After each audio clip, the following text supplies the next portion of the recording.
நான் வந்த புதுசில் எத்தனையோ ஊழியக்காரங்க சாட்சி கொடுத்துருக்காங்க. நான் நிறைய ஊழியக்காரங்க சாட்சியை கேட்டிருக்கேன். நான் ரொம்ப பட்னியாக கிடந்தேன், பசியாக கிடந்தேன். ஏன்னா பவுலே சொல்லியிருக்காரு. ஆனால் என்னவோ ஆண்டவர் இந்த 41 வருஷத்தில் ஒரு நாள் என்ன பட்டினியாக போட்டதில்லை. ஆண்டவர் எனக்கு நான் பட்டினியாக கிடந்திருக்கேன்.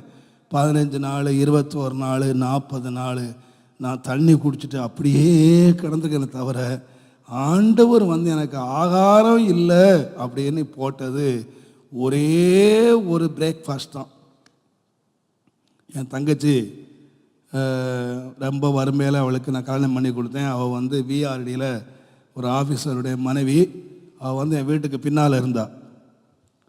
என் வீடு முன்னால் 2 வீடு தள்ளி அவள் இருந்தா. எனக்கு ஒரே ஒரு பலவீனம், குளிச்சுட்டேன்னா உடனே சாப்பிடணும். குளிச்சுட்டா நேராக டாய்லெட்லாம் வருவேன். எனக்கு அது ஒரு பலவீனம். அன்றைக்கு எல்லாம் ஜெபமெல்லாம் முடிச்சுட்டு குளிக்க போனேன். குளிக்க போகும்போது எங்கள் ஒய்ஃப் சொன்னாங்க, எங்கே குளிக்க போகிறீங்க, இங்கே சாப்பிட ஒன்றுமே இல்லை அப்படின்னா.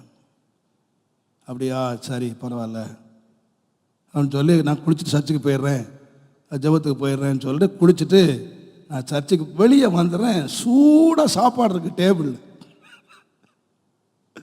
எனக்கு ரொம்ப ஆச்சரியமாச்சு. குளிக்கிறதுக்குள்ள ஆண்டவர் அவ்வளோ சீக்கிரம் சாப்பாடு கொடுத்துட்டாருன்னு சொல்லிட்டு ரொம்ப சந்தோஷமாக ட்ரெஸ் எல்லாம் பண்ணிட்டு வந்தேன். என் தங்கச்சிகிட்ட கேட்டேன். எங்கள் அம்மா அங்கே நின்றுட்டு இருந்தாங்க, என் ஒய்ஃப் நின்றுட்டு இருந்தாங்க. குளிக்கும்போது போகும்போது சாப்பாடு இல்லை, இதுக்குள்ளே இவ்வளோ சூடாக சாப்பாடு வந்துருச்சு அப்படின்னு. இல்லை இல்லை, உங்கள் தங்கச்சி சாப்பாடு கொடுத்தாங்க, அன்றைக்கி தங்கச்சி கொடுத்தாங்க அப்படின்னு. ஓ அப்படியா.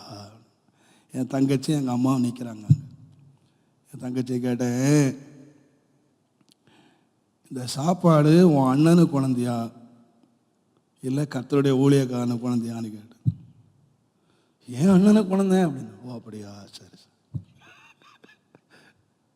என் வீட்டில் சாப்பாடு இல்லைன்னு தெரிஞ்சு கொண்டு வந்தியா, தெரியாமல் கொண்டு வந்தியா?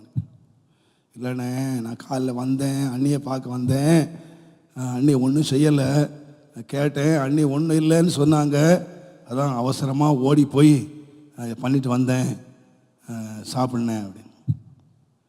நீ எப்படி எடுத்துகிட்டு வந்தியோ அப்படியே கையில் தூக்கிக்க, எடுத்துகிட்டு போயிட்டே இரு. எந்த பிறவாசல் வழியாக தானே வந்த, புறவாசல் வழியாகவே எடுத்துகிட்டு போயிடு.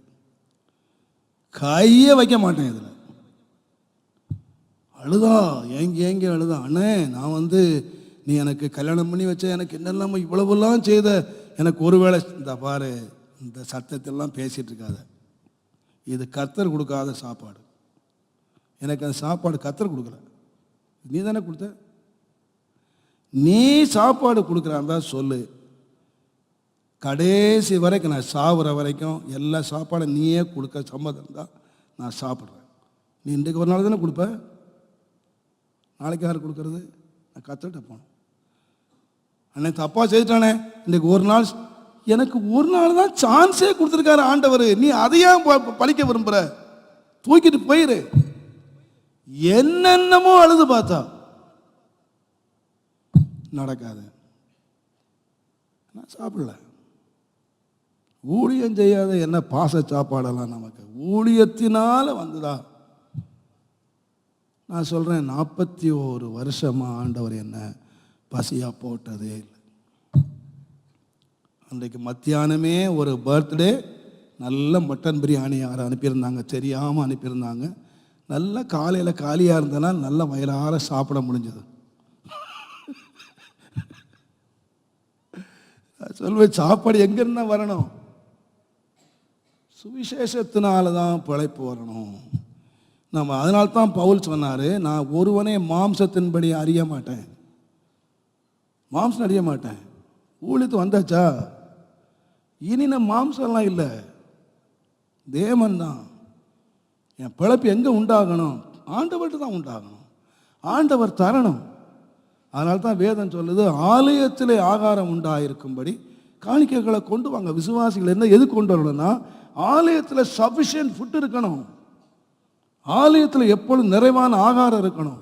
அது இருந்தால் விசுவாசிகளை கர்த்தர் ஆசீர்வதிப்பார். கர்த்தர் விசுவாசிகளை, நான் சொல்லுவேன், முதலாவது ஆசீர்வதிக்கப்பட வேண்டிய இடம் சபை சபை ஆசீர்வதிக்கப்பட்டா யார் ஆசீர்வாதமாக இருப்பா? விசுவாசிகள் ஆசீர்வாதமாக இருப்பாங்க. பாஸ்டர்மார் திருப்தியாக இருக்கணும், சந்தோஷமாக இருக்கணும், மகிழ்ச்சியாக இருக்கணும். அவங்க திருப்தியாக இருந்தால் கர்த்தர் பார்க்குறார். அவங்க அங்கே தான் புசிக்கணும். பிரகாரத்தில் அவங்க போஜன பலியை புசிக்கத்தக்கதாக கொண்டு வரணும். நான் சொல்லுவேன், இந்த இடம் என்ன இடம்னு கேட்டிங்கன்னா, தன்னை பரிசுத்தம் பண்ணி தன்னை அர்ப்பணித்து. அதனால தான் வேதம் சொல்லுகிறது, வெறுங்கையா ஒருத்தர் வரக்கூடாது. உன்னுடைய கையினுடைய கத்தை எவ்வளவு ஆசீர்வச்சிருக்கிறார், அந்த ஆசீர்வாதத்தக்கதாக வரணும். நம்ம ஆண்டவர்கிட்ட வர்றதுக்கு நமக்கு மிக முக்கியமானது ஆசீர்வாதம் இல்லை. இந்த உலகத்துக்காக நீங்கள் தேவனை தேடாதீங்க. தேவனை தேடுறது ஆண்டவர் சொன்னார், முதலாவது தேவனுடைய ராஜ்யத்தையும் அவருடைய நீதியையும் தேடுங்க. தேட வேண்டியது நீங்கள் தேடிட்டீங்கன்னு சொன்னால், மற்றவைகள் நம்ம சாப்பாட்டுக்காக ஆண்டவரை தேட சொல்லலை, வஸ்திரத்துக்காக ஆண்டவரை தேட சொல்லலை.